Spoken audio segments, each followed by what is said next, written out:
Welcome to the Tech Egg. Don't get scrambled. Enjoy the video. In this video, I will explain how to prepare glutathione Roman 4 with vitamin C.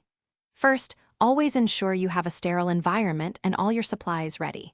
This includes the glutathione and vitamin C vials, sterile water or saline, syringes, needles, and a Roman 4 bag. Double-check the expiration dates on all components. Safety and precision are paramount for effective treatment. Once your workspace is prepared, carefully draw the prescribed amount of glutathione from its vial using a sterile syringe.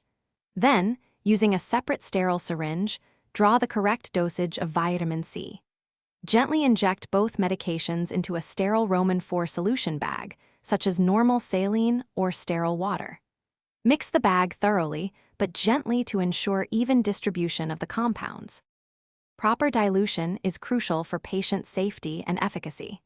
The total volume of the Roman 4 solution should be adequate for a safe infusion rate, typically around 100 to 250 milliliters.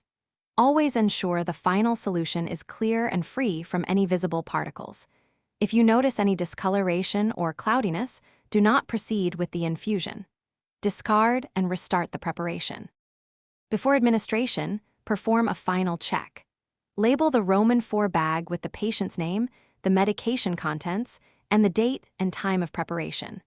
Confirm the patient's identity and cross-reference the prepared solution with the physician's order. Administer the Roman 4 infusion slowly, monitoring the patient for any adverse reactions. Always follow established medical protocols for Roman 4 administration. Thanks for watching. Consider subscribing if I helped unscramble your problems.